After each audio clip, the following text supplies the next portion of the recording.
Olá, serei seu professor nesta videoaula de geração de energia elétrica, biomassa e hidrelétricas. Vamos começar? Os temas desta videoaula serão biomassa, energia hídrica, hidrelétrica e termoelétrica. Vamos começar falando da biomassa, ou seja, o método de geração de energia elétrica através da queima de material orgânico. Que material orgânico é esse? Na agricultura, nós temos uma série de materiais que são descartados, como, por exemplo, a limpeza das florestas, ou até mesmo nas plantações, aquilo que é retirado e não é aproveitado. Então, tudo isso acaba sendo queimado como uma maneira de descarte desse tipo de material.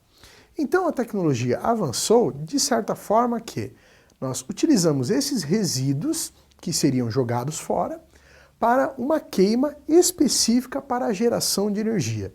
Ou seja, aproveita-se um material que estava sendo queimado, poluindo o meio ambiente, para agora fazer uma queima controlada para a geração de energia elétrica. Não é um grande potencial de geração de energia, mas essa queima pode ser a geração de energia para a própria fazenda que está trabalhando aquele material, aquela colheita.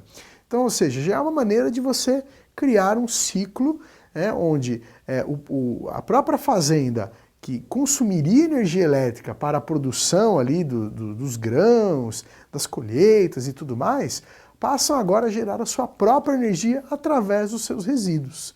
Desta forma, o ambiente é melhorado e a produção de energia elétrica é gerada em cada consumidor. Depois nós temos o caso do biogás. O biogás é uma técnica semelhante.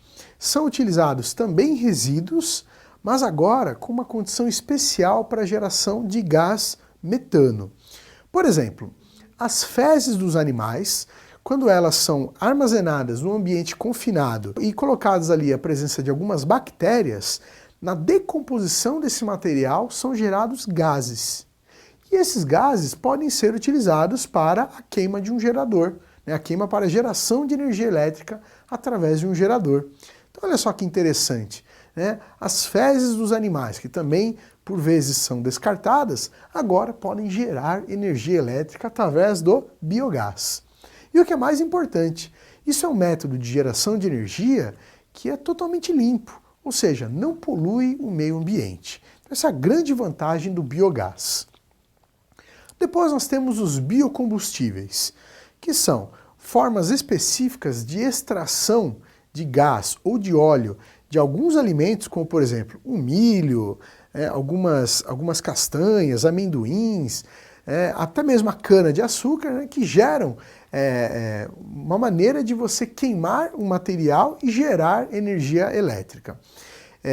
Existe aqui sim um certo preconceito em relação a esses biocombustíveis, no caso de você, de repente, deixar de utilizar esses materiais para alimentar pessoas para gerar energia elétrica. Então isso seria sim um desperdício.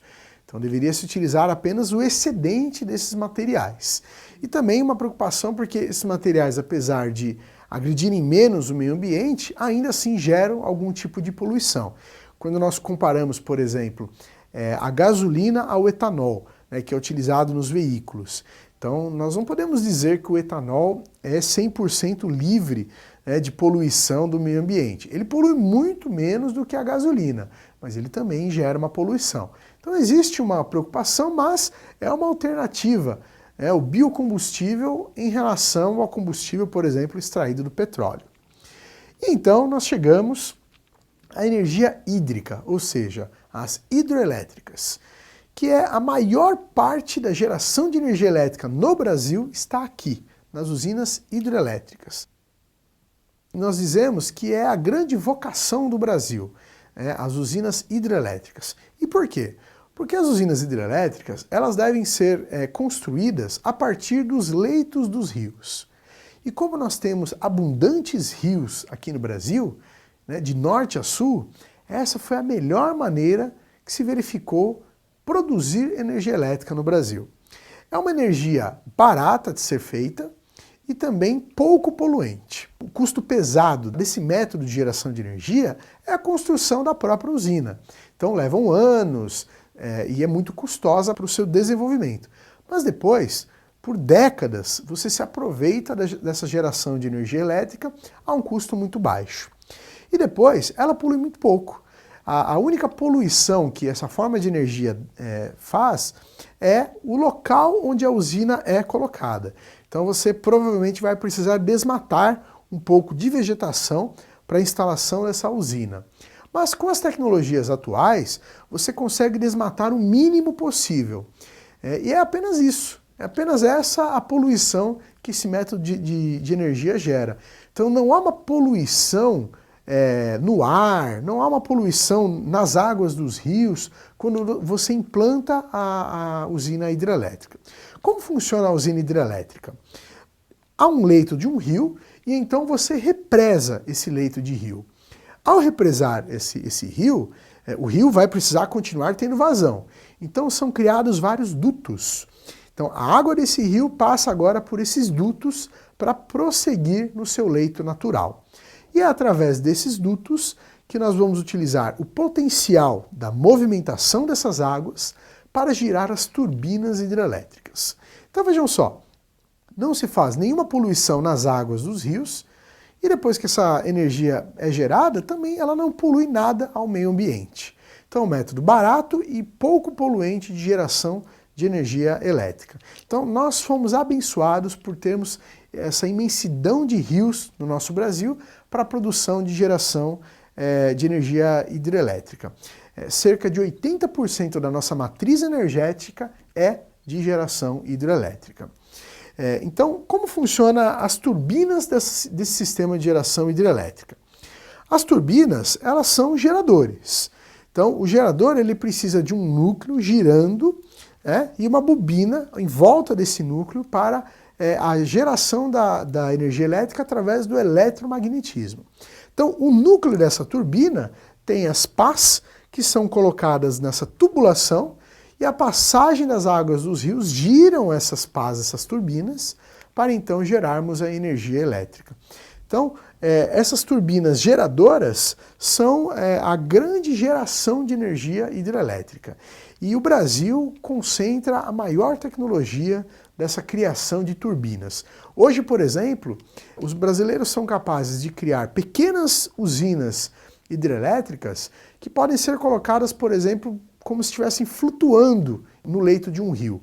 Isso porque nós temos tecnologia para criar turbinas que façam o maior aproveitamento na geração de energia elétrica com o menor fluxo de águas. Então não há necessidade de uma queda muito grande ou de uma vazão muito grande das águas dos rios para a geração de energia elétrica. Isso pela evolução da tecnologia das turbinas.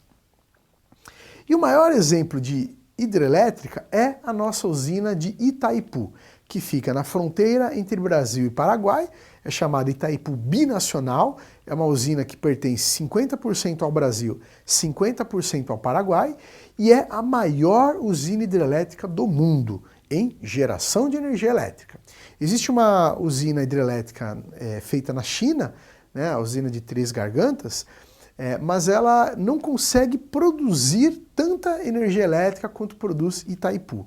Ela tem capacidade para maior produção, mas as forças do nosso rio são maiores que as forças do rio de lá. Então a vazão que nós temos aqui no Rio Paraná supera o rio lá na China, que faz com que a usina hidrelétrica de Itaipu tenha os recordes de geração de energia hidrelétrica no mundo. Então, é a maior usina de produção de energia elétrica no mundo. E ela fica aqui na fronteira entre Brasil e Paraguai. Ela abastece, por exemplo, 90% da demanda de energia elétrica do Paraguai e aproximadamente 15% da demanda de energia elétrica aqui no Brasil. É um motivo de grande orgulho para nós termos aqui uma usina hidrelétrica que produz tanta energia elétrica. E então, para encerrarmos os métodos de geração de energia elétrica os mais utilizados, vamos falar das usinas termoelétricas. Se há um viés na utilização da usina hidrelétrica, é justamente os períodos de secas, ou seja, período em que os reservatórios das represas e os leitos dos rios diminuem bastante o seu volume de água. E então a geração de energia hidrelétrica é prejudicada e diminuída. Então, nesse caso, por exemplo, na matriz energética brasileira, são acionadas as usinas termoelétricas. Nas usinas termoelétricas é feita a queima de um material fóssil para a produção de energia elétrica, ou seja, totalmente poluente, não renovável, então é um método muito ruim de geração de energia elétrica. Mas ele é bastante eficiente, por isso, utilizando, por exemplo, a queima do gás natural, são produzidos energia elétrica para suprir a falta da geração de energia elétrica pelas hidrelétricas. Então é um sistema complementar, colocado em uso apenas nos momentos em que as usinas hidrelétricas não dão conta da demanda de energia elétrica do país. Então, estrategicamente, elas são ligadas e desligadas porque elas custam muito mais caro e são um método poluente de geração de energia elétrica. Por isso, elas são evitadas. Nós separamos um link para você conhecer mais sobre o assunto desta videoaula. Não deixe de acessá-lo em seu ambiente virtual. Este link ele vai trazer um institucional sobre a usina hidrelétrica de Itaipu. Então, além de você conhecer esta maravilha de uma obra moderna feita pelo homem, você vai também conhecer os detalhes técnicos que demonstram como é feita a geração de energia hidrelétrica e como é instalada uma usina hidrelétrica, no que ela pode prejudicar, no que é necessário no seu ambiente de vegetação para a instalação de uma usina hidrelétrica. Bom, pessoal, espero que esteja claro o assunto geração de energia elétrica, biomassa e hidrelétricas. Caso ainda fique alguma dúvida, assista novamente esta videoaula. Até a próxima!